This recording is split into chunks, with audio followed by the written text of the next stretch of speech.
El saber proscrito, por Alice Miller. 7. 1. El fatal letargo de la humanidad. 6. El alto precio de la mentira. ¿Por qué es tan difícil retratar la situación auténtica, fáctica y verdadera del niño pequeño? Cada vez que lo intento se me replica con argumentos cuya única función es evitar percibir esa situación, hacerla invisible o, en el mejor de los casos, calificarla de puramente subjetivista. La persona afectada es siempre subjetiva, se piensa. Solo conoce la injusticia. No sabe por qué se la han infligido y mucho menos cuando se trata de un niño. ¿Acaso podría un niño juzgar la situación en su conjunto? Por ejemplo, comprender la desesperada situación de sus padres y darse cuenta de hasta qué punto los ha provocado a ejercer la violencia. Una y otra vez se busca y se halla la corresponsabilidad del niño. Por eso, solo se habla de malos tratos en casos de extrema brutalidad, y aún así con reservas. Y se duda o se niega por completo la existencia de un amplio espectro de malos tratos psíquicos. De esta manera, apenas las víctimas elevan sus voces, se las condena a silencio y la verdad, toda la verdad objetiva de los hechos, queda oscurecida.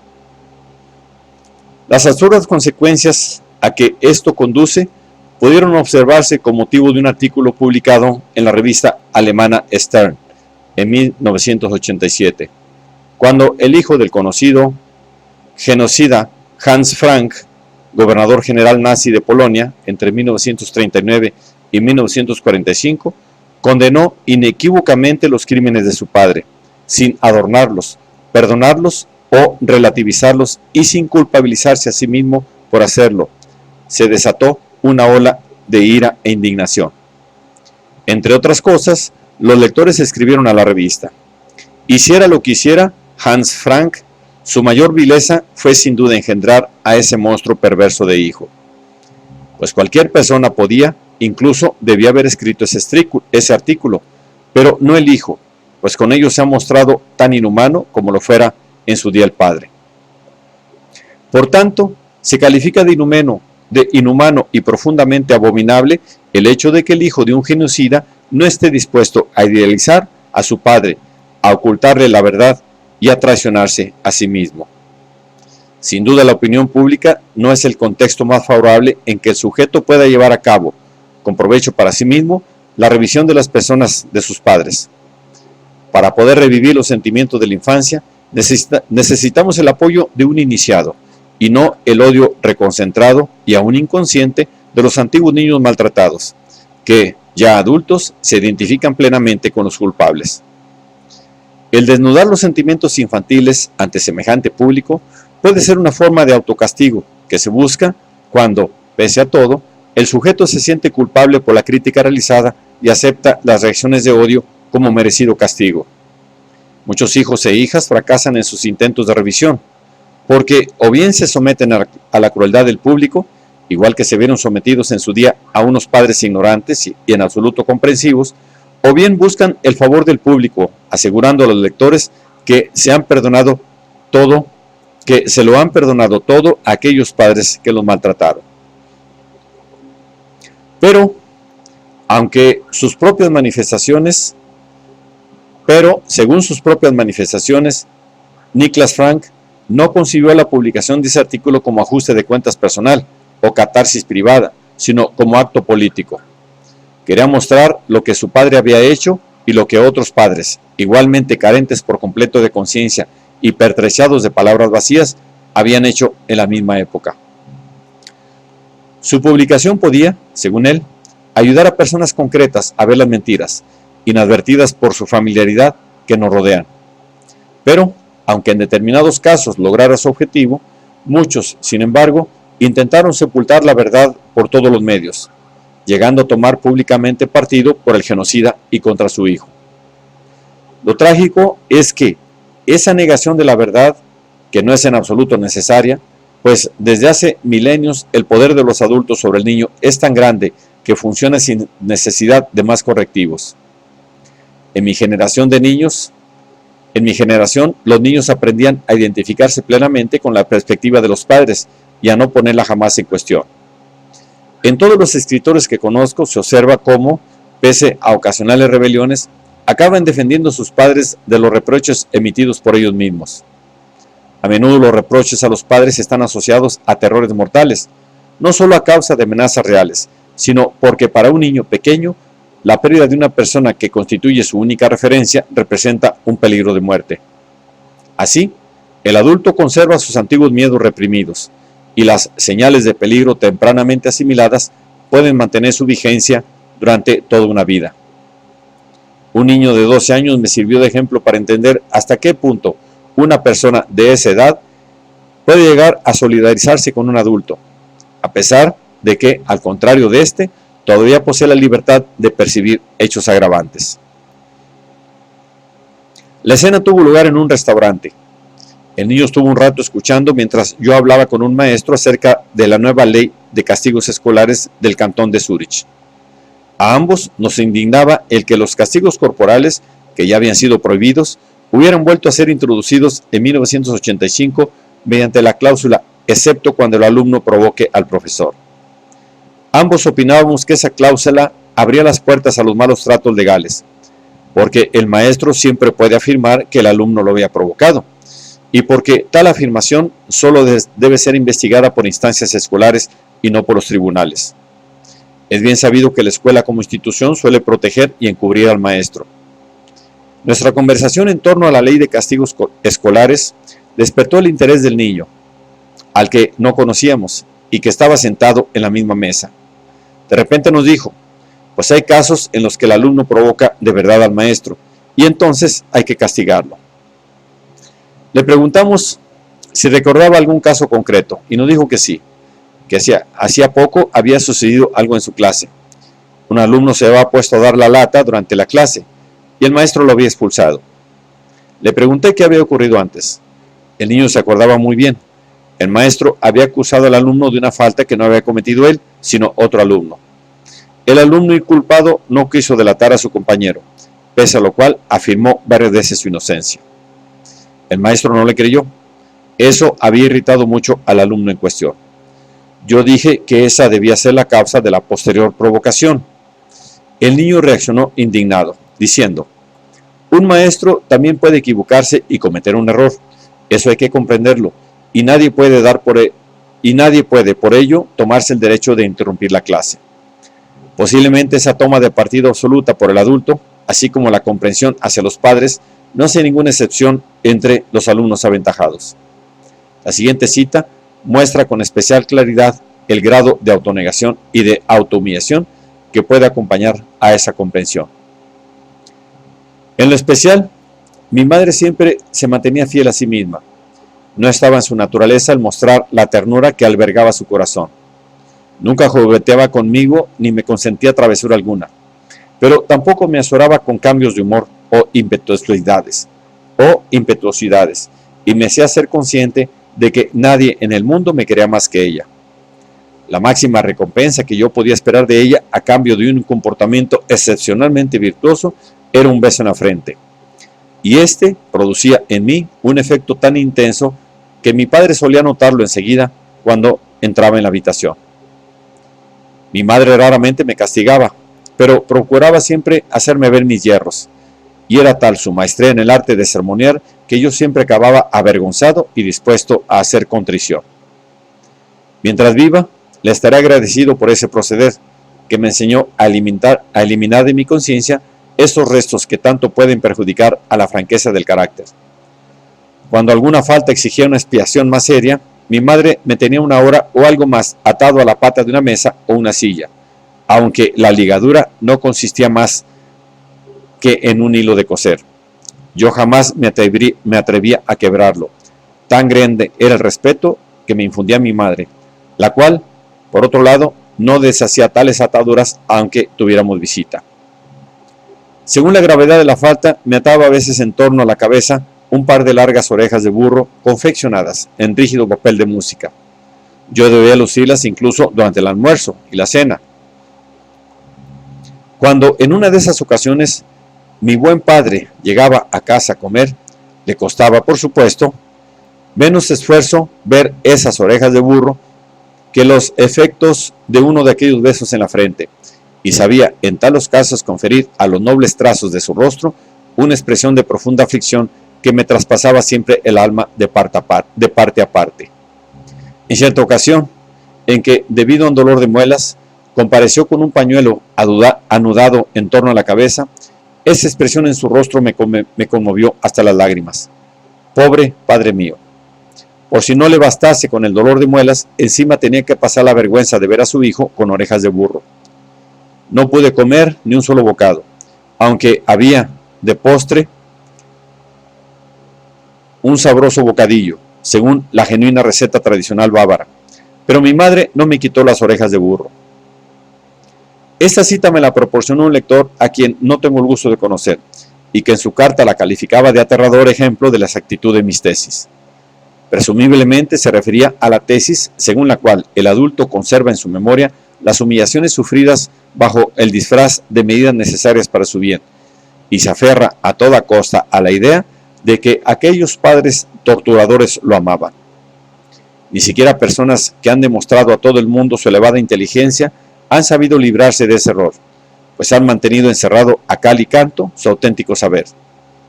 Arthur Schopenhauer, por ejemplo, escribió acerca de su padre lo que sigue. Mi padre fue una excelente persona, un hombre severo y temperamental, pero de intachable probidad, sentido de la justicia y lealtad inquebrantable, dotado además de un admirable talento para el comercio. Soy incapaz de expresar con palabras todo cuanto le debo. Por eso, mientras viva, guardaré en mi corazón, como oro en paño, la memoria de su persona y el recuerdo de los inconmensurables méritos y bondades de ese padre inmejorable. Ese padre inmejorable escribió en cierta ocasión a su hijo Arthur cuando contaba 12 años. Yo quería que aprendieras a aceptar con agrado a las demás personas, y en lo referente al hábito de andar y sentarte erguido, te aconsejo le pidas a quien quiera que trate contigo que te propine un buen golpe en cuanto te haya distraído en lo que respecta a este asunto trascendental. Esta ha sido siempre la costumbre de los hijos de casas principescas, que nunca han temido sobrellevar el dolor por una temporada con tal de no ser tomados por mastuerzos durante toda la vida. No hay otro remedio que ese.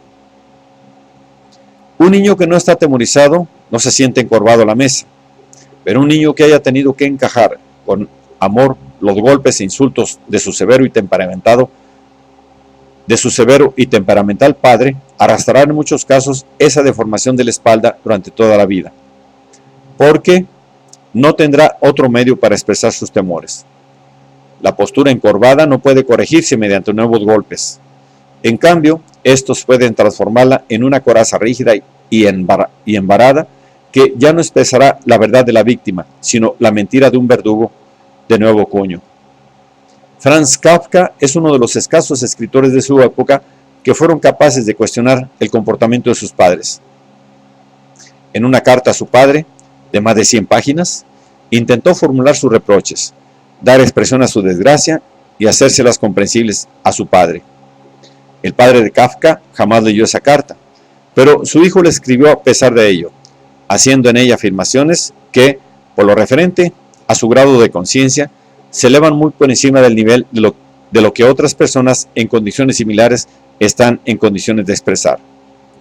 Durante un tiempo me pregunté cómo podía ser que Kafka, pese a haber estado desde el principio, como muestran sus obras y diarios, falto de calor humano, auténtico cariño, consuelo y amparo, lograra siquiera percibir sus sufrimientos y consiguiera expresarlos verbalmente. Me hacía esa pregunta porque sé que los niños maltratados y gravemente desatendidos, que no conceden nada aparte de la crueldad y la violencia, no dudan en absoluto de lo adecuado de ese tratamiento.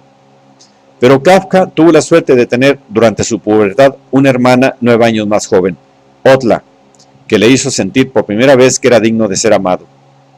Gracias a esa experiencia, Franz Kafka comprendió que si estaba falto de amor, no era por su culpa, sino simple y llanamente porque sus padres no lo querían. La simpatía y la comprensión de Otla hicieron posible a Franz Kafka criticar a sus padres, pero esa crítica no excedió el terreno de lo intelectual. Jamás consiguió vivir los sentimientos que habrían atravesado la coraza del sentimiento de culpabilidad y habrían propiciado en lugar de las depresiones y la tuberculosis, una auténtica rebelión. Aunque Kafka logró retratar en su larga carta el modo en que aquel padre trató a su hijo, no consiguió alcanzar una verdadera liberación, porque al final del escrito traicionó al niño que llevaba dentro.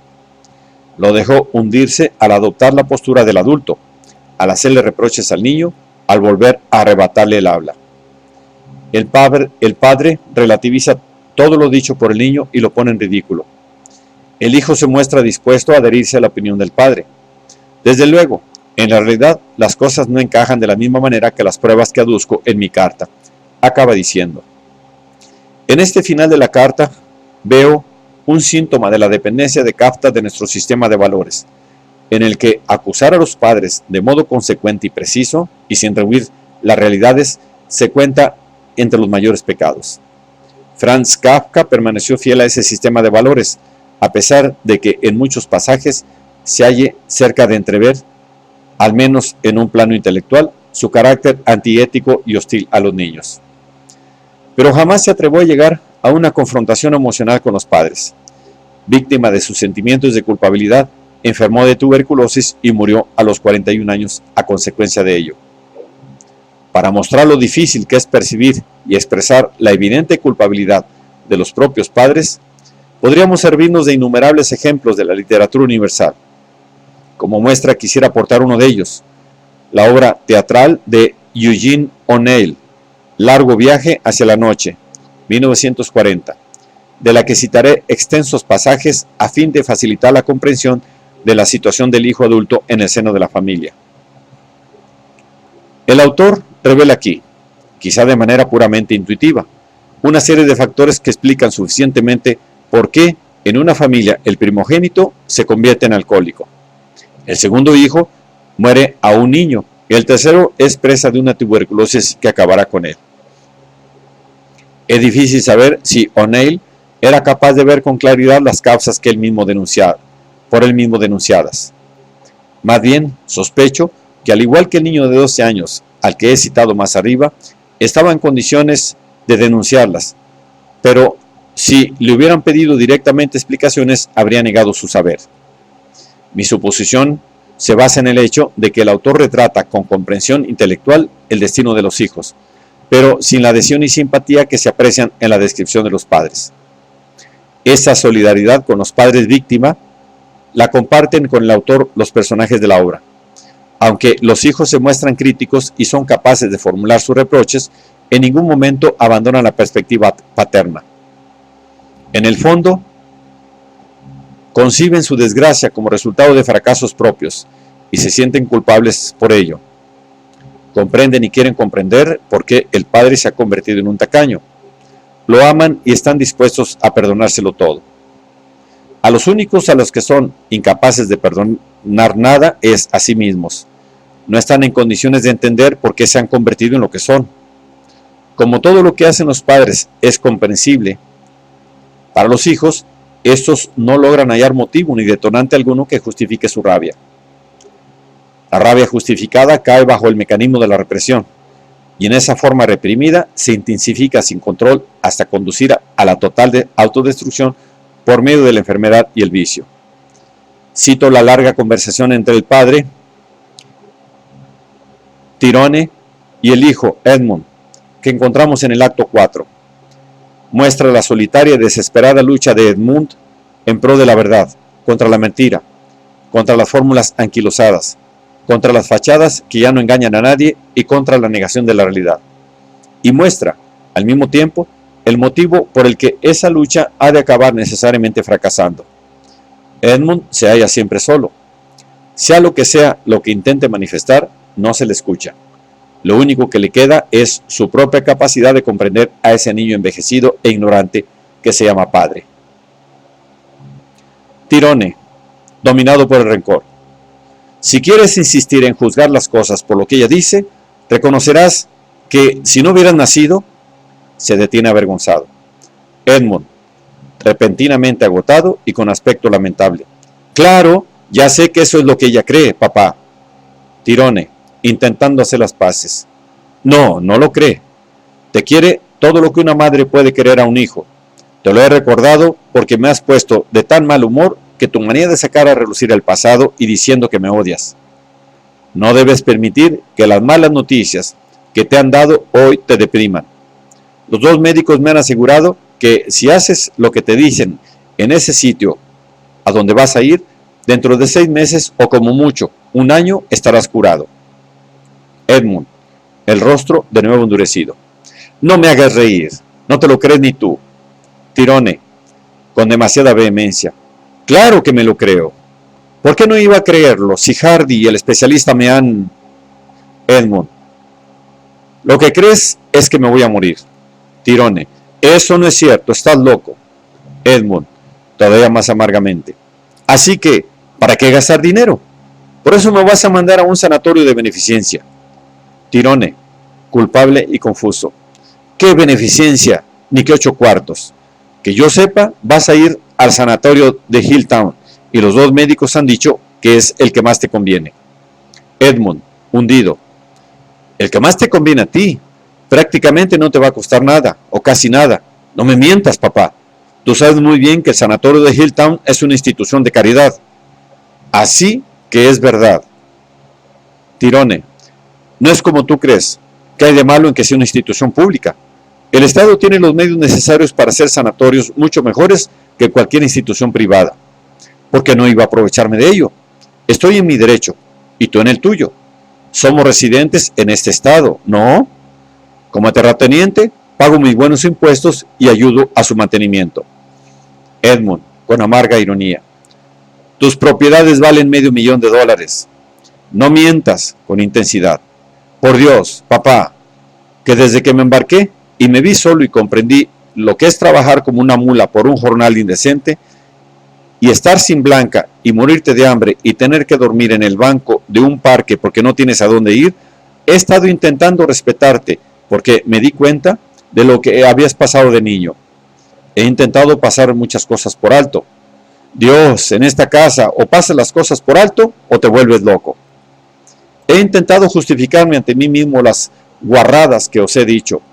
He intentado comprender por qué mamá dice que cuando hay dinero por medio no puedes evitar comportarte como lo haces. Pero, por Dios, esto es demasiado. Me dan ganas de vomitar. No por la forma asquerosa en que me estás tratando. Me importa un carajo. Yo te he tratado igual más de una vez. ¿Pero qué? A costa de la tuberculosis de tu hijo, toda la ciudad se entere de que eres un viejo roñoso y no te importe. ¿Es que no te das cuenta de que Hardy va a ir contándolo por ahí y se va a enterar todo el mundo? Papá, coño, ¿es que no te queda orgullo ni amor propio? Dominado por la ira. Dominado por la ira. Pero no creas que te voy a dejar salirte con la tuya. No pienso ir a ese sanatorio estatal para que te ahorres unos cuantos dólares y luego los inviertas en más tierras de mierda. Asqueroso, tacaño. Se atraganta. La voz le tiembla de rabia y luego sufre un ataque de tos. Tirone, hundido en la silla, al verse atacado, tartamudea con más arrepentimiento que ira. Tranquilízate, no digas esas cosas. Estás borracho. No te lo tendré en cuenta. Vamos, muchacho, no tosas. Hay que ver cómo te has puesto por nada. ¿Quién te ha dicho que tengas que ir a Hilltown? Puedes ir a donde te apetezca. Me importa un rábano lo que cueste. Lo único que importa es que te pongas bien. Y no me llames roñoso, solo porque no quiera que los médicos me desplumen creyendo que soy millonario. Edmund ha dejado de toser. Parece enfermo y debilitado. Su padre le mira asustado. Pareces encontrarte débil, muchacho. Más vale que tomes algo. Y ahora, en vista de que no hay posibilidad de ejercer el poder, de que ningún argumento sirve ya de apoyo a la mentira, de que el hijo no se deja disuadir de la verdad, no queda más remedio que echar mano a la última arma. El padre apela a la compasión y a la comprensión del hijo, olvida la tuberculosis que éste padece y se sumerge completamente en su propia infancia. Pocas veces habrá dejado de hacer efecto esa arma al aplicarla contra los propios hijos. Estos olvidan inmediatamente su desgracia y se ponen irremisiblemente en situación de servir de apoyo a sus padres, los cuales se sumergen del todo en sus propias penas. Edmund, Toma la botella y llena su vaso, débilmente. Gracias. Vacía el vaso de un trago. Tirone. Se llena el vaso y acaba la botella. Bebe, inclina la cabeza y mira torpemente las cartas que hay sobre la mesa, indiferente. ¿A quién le toca? Continúa en el mismo tono, sin mostrar resentimiento. Que soy un viejo roñoso. Bueno, quizá tenga razón. A lo mejor no puedo evitarlo. En mi casa fue donde aprendí el valor de $1 y cogí miedo al ir al asilo. Desde entonces he tenido una suerte increíble, aunque siempre he estado temiendo que las cosas cambiasen y me quedara sin nada. Pero cuanto más tierras tienes, más seguro te sientes. A lo mejor no es lógico, pero así es. Si quiebra un banco, te quedas sin dinero, pero la tierra siempre está bajo tus pies. Repentinamente adopta un aire de superioridad. Dices que has comprendido lo que yo pasé de pequeño, ¿eh? Una mierda. ¿Cómo ibas a darte cuenta? Tú has tenido todo, niñeras, colegios, universidad, aunque ahí duraste poco. Has tenido ropa, comida. Bueno, ya sé que pasaste una mala temporada, teniendo que mancharte las manos para ganarte la vida, lejos de casa y sin blanca, en un país extraño. Y te respeto por ello. Pero para ti solo era una experiencia romántica, un juego. Edmund, sarcástico. Sí, sobre todo cuando intenté suicidarme en el bar de Jimmy el cura. Tirone, estabas loco, ningún hijo podría. Estabas borracho. Edmund, estaba perfectamente sereno. Ese es el problema, que pensé demasiado. Tirone, con brusquedad agudizada por el alcohol. No empieces a decir otra vez esas cosas macabras y ateas. No pienso escucharte. Lo que quería es dejarte bien claro que, con desprecio, ¿tú qué vas a saber lo que cuesta ganar $1? Cuando yo tenía 10 años, mi padre abandonó a mi madre y se marchó a morir a Irlanda. Lo que le sucedió pronto, bien que se lo merecía, y espero que se esté asando en el infierno. Confundió con azúcar el veneno de las ratas, o con harina, o no sé qué. La gente decía que no fue por error, pero es mentira. En mi familia, nadie. Edmund, pues yo no diría que fue un error. Tirone, y dale con ponerse macabro. Eso te lo habrá metido tu hermano en la cabeza. Siempre tiene que creer lo peor. Pero no importa. Mi madre se quedó sola, una extranjera en tierra extraña, con 4 hijos pequeños. Yo, una hermana un poco mayor y 2 más pequeños. Mis 2 hermanos mayores se habían marchado a otro sitio. No podían hacer nada por ayudarnos. Ya tenía bastante con intentar sobrevivir. Nuestra pobreza no tenía un carajo de romántica. Nos echaron 2 veces de aquella casucha que llamábamos nuestro hogar y tiraron a la calle las pocas cosas que tenía mi madre, mientras mis hermanas y mi madre lloraban. Yo también lloraba, aunque intentaba no hacerlo porque era el hombre de la familia. A los 10 años se acabó la escuela. Me puse a trabajar 12 horas al día en un taller de cerrajería para aprender a hacer limas. La poca luz que había entraba por 2 ventanucos tan sucios que cuando estaba nublado casi tenía que doblarme en 2 para poder ver las malditas limas. Y tú vienes a hablarme de trabajar. Nunca íbamos suficientemente abrigados ni comíamos lo necesario. Recuerdo que una vez, sería el Día de Acción de Gracias o en Navidad, uno de aquellos yanquis le dio a mi madre una propina de $1 y se lo gastó todo en comida para nosotros. No olvidaré que mientras nos abrazaba y nos besaba, decía, con el rostro anegado en lágrimas: loado sea Dios, porque ha permitido que por una vez ninguno tengamos que quedarnos con hambre. Se seca los ojos. Era una mujer valiente, dulce y admirable, la más valiente y admirable de todas. Edmund, conmovido. Sí, debió de serlo. Tirone. Su único temor era ponerse enferma y acabar su vida en un asilo. Hace una pausa, luego añade sarcástico: fue entonces cuando me convertí en un tacaño. $1 entonces valía mucho. Vehemente: escoge el que más te guste, sin importar lo que cueste, siempre y cuando no sea demasiado para mi bolsillo. Claro. Al oír esta puntualización, los labios de Edmund hacen una mueca. Ya no muestra resentimiento. Su padre continúa en tono indiferente: el especialista también me recomendó otro sanatorio. uno de los mejores del país. Lo ha construido un grupo de millonarios para beneficio de los trabajadores de sus empresas. Tú tendrás derecho a ir como residente en este estado. Como contribuyen con mucho dinero, no resulta demasiado caro. Solo son $7 semanales. Pero, de hecho, el tratamiento vale 10 veces más. Con premura. Pero que quede claro, que no quiero obligarte a nada. Sencillamente estoy repitiéndote lo que me han dicho. Edmund, ocultando una sonrisa como de pasada. Ya lo sé, me parece bien. Allí iré, arreglado. Repentinamente vuelve a parecer desasosegado, con resignación. Además, ya me importa un bledo. Olvidémoslo. Cambiando de tema. ¿Y nuestra partida? ¿Quién juega? Tirone, mecánicamente. No sé. Creo que yo. No, tú. Edmund tiene una carta. Su padre la coge. Cuando va a tirar, vuelve a olvidarse del juego.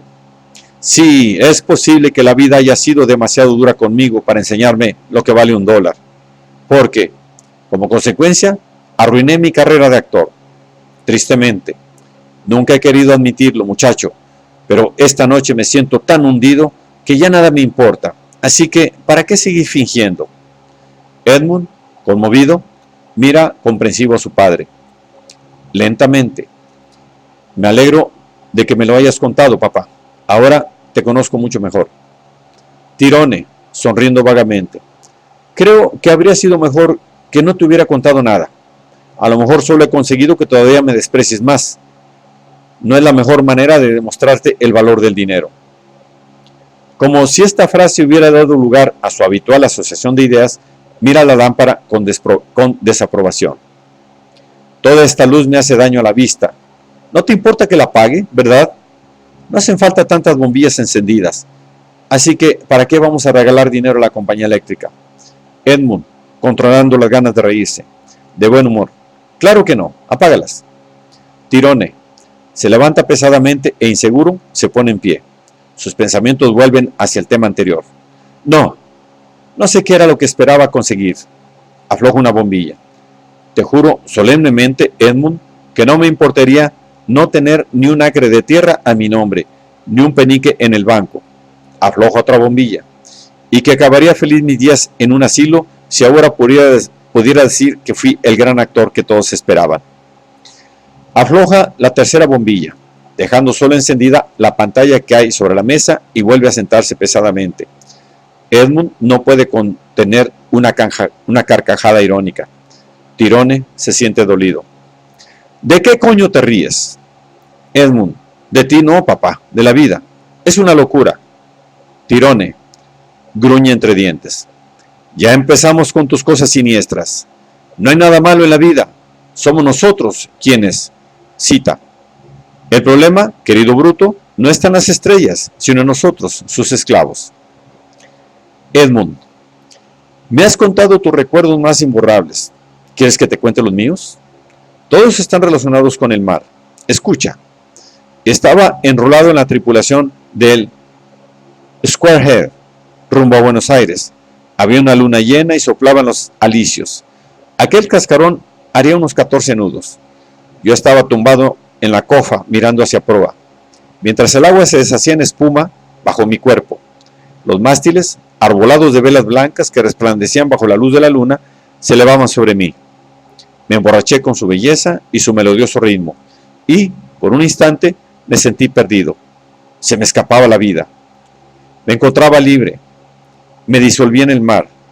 Pasé a formar parte de las blancas velas y de la espuma ondulante. Me convertí en luz de luna, en barco, en cielo estrellado. Carecía de pasado y de futuro. Era parte integrante de aquella paz, de aquella unidad. Y, rebosante de salvaje alegría, me sentía más allá de mi propia vida, de la vida en la tierra. Me encontraba en la vida. Entonces llegó el instante de éxtasis y libertad. Era la paz, el final de la búsqueda, el último puerto, la alegría de ver superadas las mezquinas ambiciones, los tristes deseos y los dolorosos sueños humanos.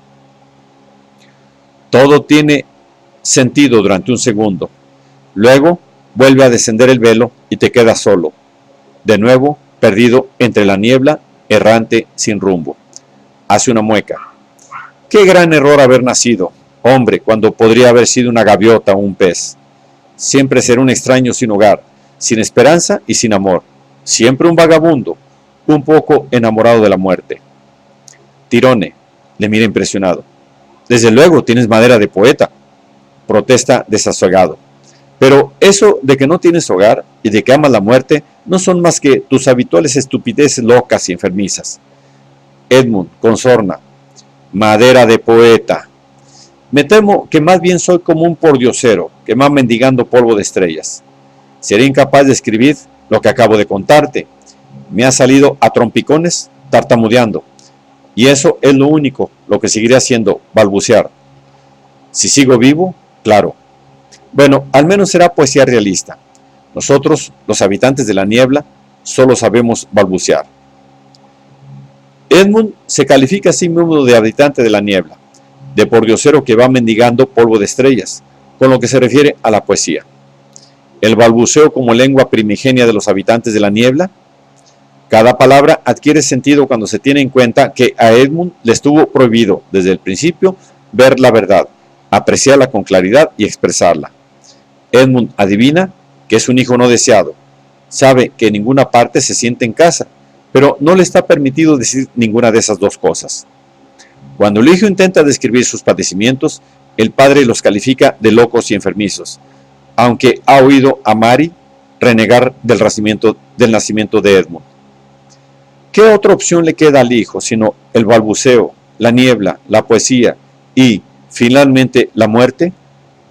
El suyo es un saber proscrito, del que sus padres intentan disuadirlo a toda costa. No puede compartirlo con nadie. O'Neill sabía que en esa obra describía su propio pasado. Así lo muestra la siguiente dedicatoria. Para Charlotte, en el 12º aniversario de nuestra boda. Queridísima, te regalo el texto original de esta obra de antiguo dolor, escrita con lágrimas y sangre. Parecería un regalo tristemente inadecuado para un día que celebra la felicidad. Pero tú comprenderás. Te lo entrego como tributo al amor y ternura que me proporcionaron la fe en el amor que me ha permitido, por fin, enfrentarme con mis muertos y escribir esta obra.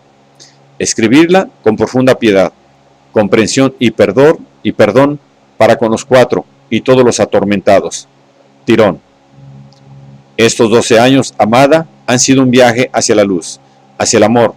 Conoces mi gratitud y mi amor. Jean, Townhouse, 22 de julio de 1941. Pero la compasión, la comprensión y el perdón para con los cuatro y todos los atormentados Tirón, no ayudaron al autor a salvar de la muerte espiritual a ese niño de la vida real, incapaz aún de comprender, víctima silenciosa del desarraigo y los traslados de sus padres. En el inconsciente de O'Neill pervivía el niño pequeño y de alma asesinada que él mismo había sido un día. En la obra, ese niño aparece bajo la forma del hijo amado y prematuramente muerto de Mary, al que el autor dio su propio nombre, Eugene. Eugene es el niño muerto entre dos hermanos, el alcohólico Jamie y el poeta tísico Edmund, y es al mismo tiempo símbolo del destino de O'Neill. Los hermanos materializan el destino del padre de Mary, que ella niega, y el pequeño Eugene, que murió siendo niño, representa la muerte del niño que sabía la verdad. En el fondo, los tres hermanos representan diferentes facetas del único niño sacrificado por la mentira de la madre, que evidentemente Eugene O'Neill llevaba en su seno. O'Neill mostró a los espectadores ambas cosas, las mentiras de los padres y la verdad del hijo. El espectador las tiene a la vista. Solo al hijo le está vedado el acceso a la verdad. En la obra de Mary, la madre, quien tiene la última palabra, describiendo su tragedia, no la verdadera tragedia, no el destino de una niña pequeña cuyo padre murió alcoholizado y tísico. No está permitido mencionar esa prosaica historia. Ningún miembro de la familia tiene derecho a hablar de ella. Lo que Mary revela al final de la obra, con tiernos sentimientos y con la visible simpatía del autor, es una versión estilizada y superficial de su vida, quería meterse en un convento y servir a la Virgen María, pero su madre Elizabeth le ordenó pasar por una fase de prueba. Todo esto pasó durante el invierno del último año en el colegio. Luego, en primavera, me pasó algo. Ah, sí, ya me acuerdo. Me enamoré de James Tyrone y fui feliz durante algún tiempo. Estas palabras ponen fin a la obra con un recurso sentimental que tranquiliza al espectador, el cual ha pasado 2 horas viendo la verdad y nada más que la verdad. Pero esa verdad no puede quedar en pie. El final de la obra constituye un retoque, y lo único que queda es la niebla. La vida es difícil, pero también hermosa. No me metí en el convento, pero a cambio conocí a mi marido, al que amaba. Tuvimos hijos. Podemos estar agradecidos por haber logrado, pese a todo, tantas cosas. Mary no se pregunta, ¿por qué quería hacerme monja? ¿Por qué caí en una adicción y perdí el control de mí misma? ¿Por qué mis hijos han de acabar mal? No le está permitido hacer esas preguntas. Está obligada a quedarse estancada en la confusión, en la niebla, en la total idealización de su padre. Esto la lleva al extremo de no querer saber nada de la tuberculosis del hijo, cuya tos atribuye a un ligero resfriado, y prohibir toda alusión al vicio del padre. El único que habla de él es su marido, y solo en su ausencia. La versión de Mary es: mi padre era un hombre maravilloso, inteligente y fuerte, que me quería más que a nada y siempre me protegía. ¿Es posible que la amada hija de un hombre inteligente y fuerte se convierta en una alcohólica que destruya, que no pueda sino destruir la vida de su familia? Jamás ha existido, ni puede existir, una muchacha así. Mary tampoco lo es. En realidad, no es más que una de las incontables muchachas que dan por verdadera, a toda costa y en todo momento, la leyenda del excelente carácter de su padre. Durante toda su vida afirmará que lo negro es blanco y lo blanco es negro, y no sabrá que con ello no solo se arrastra a sí misma a la locura, sino también a sus propios hijos. Pues un niño al que se somete diariamente a semejante confusión no está en condiciones de eludirla. Necesita a su madre, quiere verla, tiene que creerla.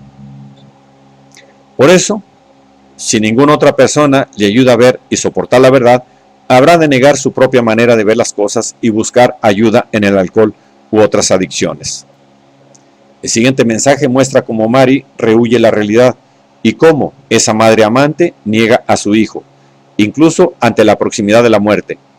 Toda comprensión, solo porque la verdad podría recordarle sus sufrimientos reprimidos a los que teme. No le tomes nada mal, le ordena a Edmund, como se lo ordenaron a ella un día.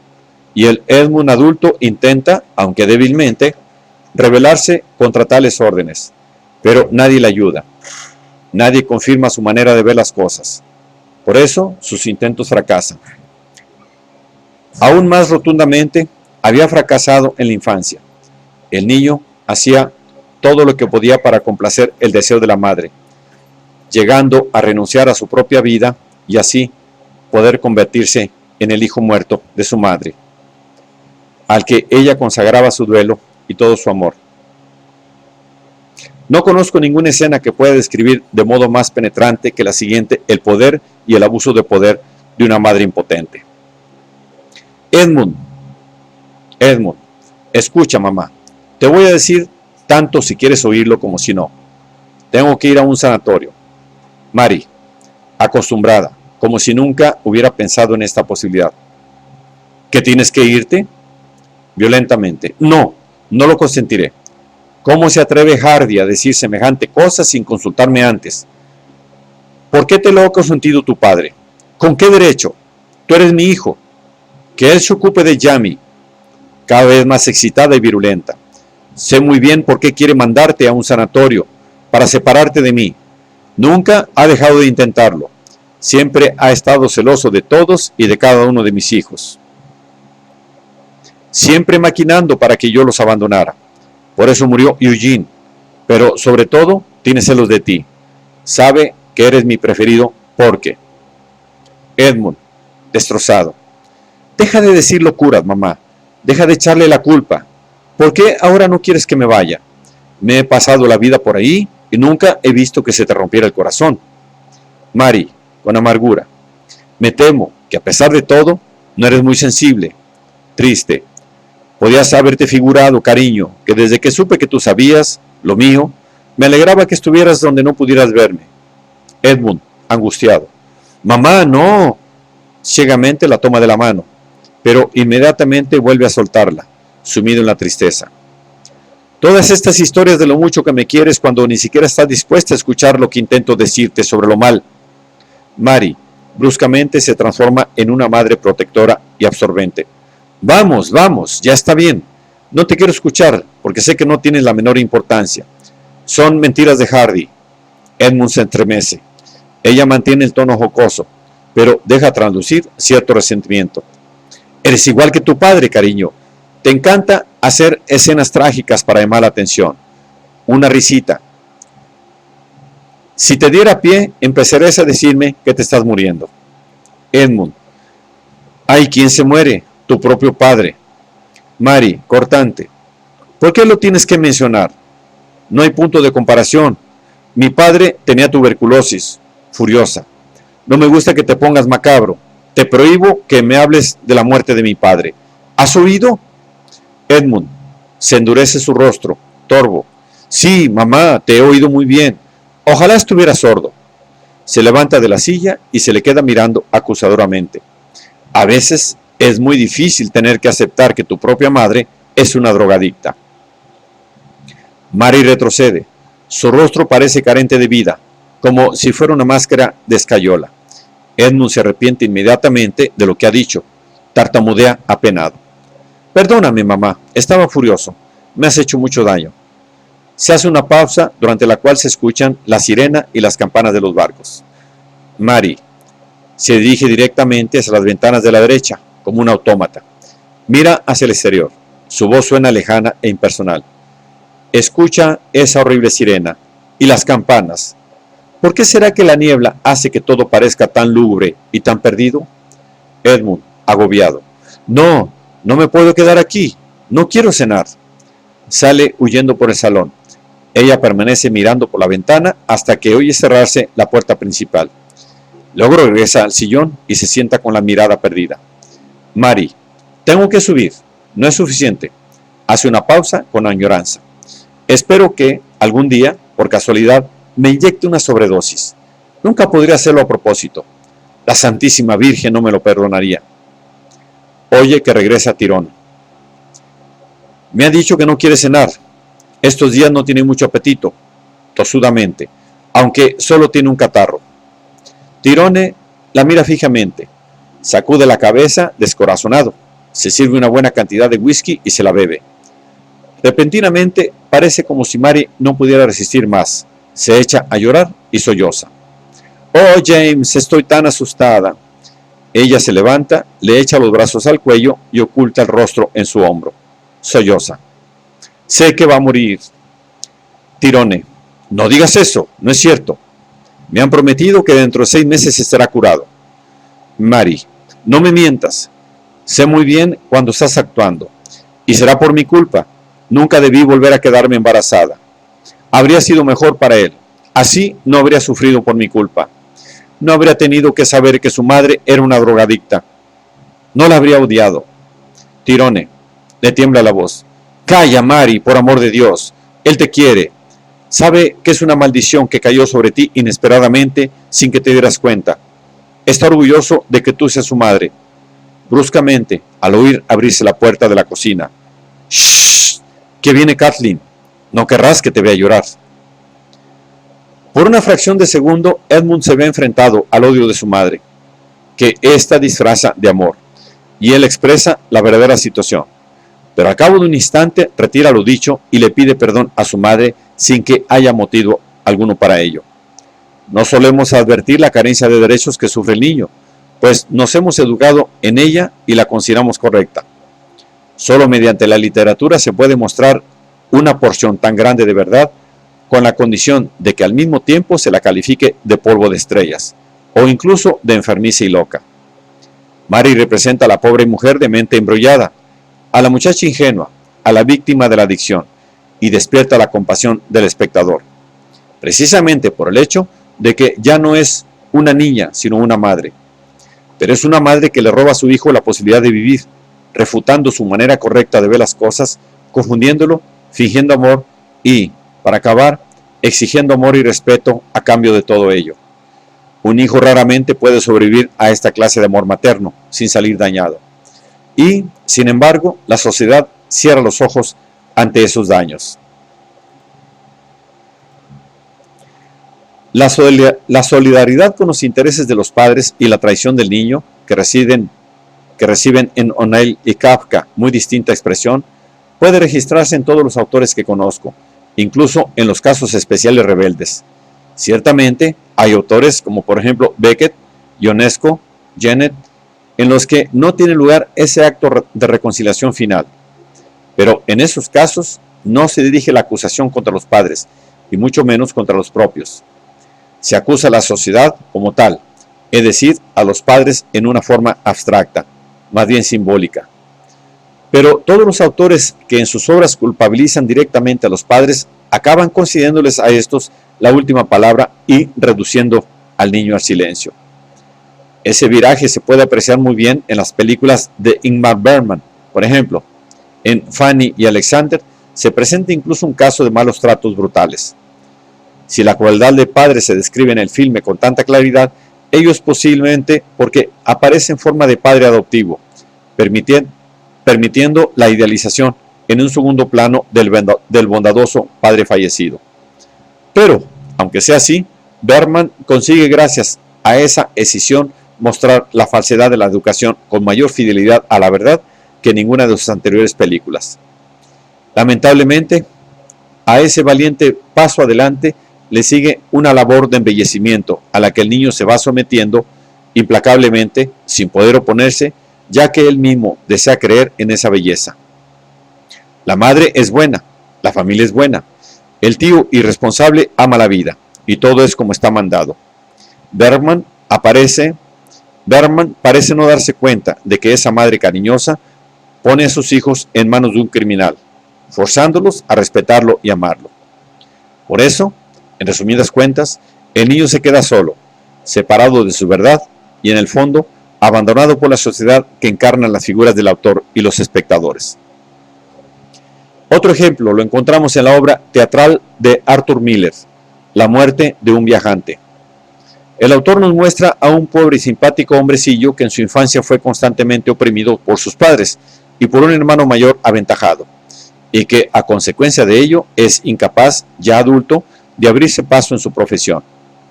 Se pasa la vida bregando para alimentar a su familia y acaba sacrificando su vida para que la familia pueda vivir del seguro. Bien mirado, un silencioso héroe de nuestra época. Tras el entierro, la viuda y los dos hijos lo despiden ante la tumba con duelo no fingido, con melancólicos recuerdos y con gran gratitud. El soldado desconocido, el luchador desconocido de la anónima sociedad contemporánea. Pero ¿qué sucede antes de este final? A este hombre fracasado y sin esperanzas, no le bastaba con tener dos hijos que le amaban. Necesitaba hijos brillantes, de los que poder estar orgulloso, para poder demostrarles por fin a su hermano y a sus padres que, pese a todo, había llegado a algo en la vida. La obra muestra cómo los dos hijos son incapaces de desarrollar las cualidades que sin duda poseen, porque se empeñan en satisfacer las expectativas del padre y fracasan en ese intento. La obra muestra también que tal intento está destinado al fracaso y las razones por las que no lo está. La obra muestra también que tal intento está destinado al fracaso y las razones por las que lo está. Muestra, como la obra de O'Neill, la lenta destrucción de dos jóvenes, en este caso debido ante todo a su padre y al amor que sienten por él, que idealizan por completo los actos de su progenitor. El autor tampoco puede resistirse a esa idealización. Concluye la obra de tal modo que la verdad acaba siendo completamente invisible. ¿Había mostrado toda la verdad? No cabe duda de ello, pero ¿estaba en sus manos saber lo que había hecho? A la vista del final de la obra, no puedo sino ponerlo en duda.